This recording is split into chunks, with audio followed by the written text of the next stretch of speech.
খাসাড়ি ভাষায় সংবাদ এই চ্যানেলের মাধ্যমে আপনার সামনে আন্তর্জাতিক গুরুত্বপূর্ণ খবর তুলিয়ে ধরা হইব।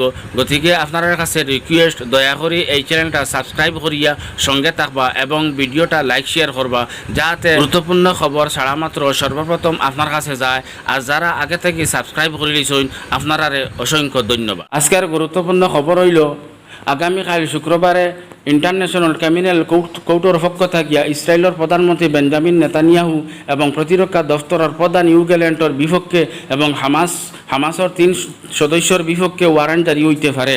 কারণ ইয়ে থাকলো, ইন্টারন্যাশনাল ক্রিমিনাল কোর্টের পক্ষ থেকে কোয়া হয়েছে ইসরায়েলের প্রধানমন্ত্রী বেঞ্জামিন নেতানিয়াহুয়ে গাজার মধ্যে বাচ্চাঞ্চরে ধ্বংস করিয়া বহুত বড় অন্যায় করছেন এবং অবৈধ হাতিয়ার ব্যবহার করছেন। আর হামাসের সদস্য হলে ইসরায়েলের পাবলিকরে কয়েদ বানাইয়া রাখিয়া বহুত বড় অন্যায় করছেন, যার কারণে ইন্টারন্যাশনাল ক্রিমিনাল কোর্ট থেকে আগামীকালকে ওয়ারেন্ট জারি হইতে পারে। এই কথা শুনিয়া জার্মানের প্রেসিডেন্ট কইছেন, ইন্টারন্যাশনাল কোর্টের পক্ষ থেকে যে সময় ওয়ারেন্ট জারি হইব, ইসরায়েলের প্রধানমন্ত্রী বেঞ্জামিন নেতানিয়াহুয়ে যদি জার্মানে কদম রাখেন, লগে লগে আমরা তারা অ্যারেস্ট করব। কিন্তু এই ধরনের কথা কোনো ইসলামিক দেশের পক্ষ থেকে আইছে না। কিন্তু জার্মানের প্রেসিডেন্ট এই কথার ঘোষণা দিয়া হারছেন যে আমরা ইসরায়েলের প্রধানমন্ত্রী বেঞ্জামিন নেতানিয়াহুরে অ্যারেস্ট করব। আর একটা গুরুত্বপূর্ণ খবর হইল যে অনেক দেশে ফিলিস্তিনটা আলাদা রাজ্য হিসাবে অফিসিয়ালি ডিক্লিয়ার দেওয়া হারছে, কিন্তু এখন পর্যন্ত কোনো ইসলামিক দেশে ডিক্লিয়ার দিছে না।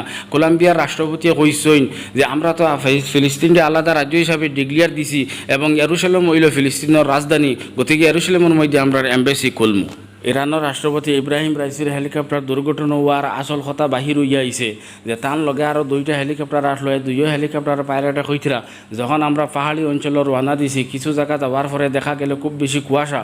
তখন রাইসির হেলিকপ্টার পাইলটে আমরা কল করছেন যে কইছেন এখানে খুব বেশি কুয়াশা, জলদি করিয়ে কুয়াশার উপরে যাও।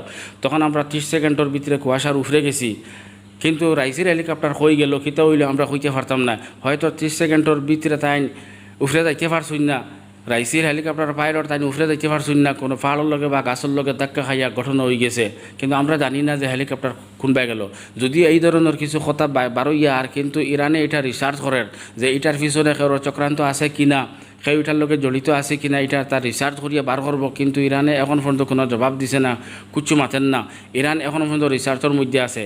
ইরানে কইছে যদি এটার লগে কোনো কেউ জড়িত তখন কেউ কোনো চক্রান্ত হইয়া থাকে, তাহলে এটার আমরা উপযুক্ত জবাব দিম।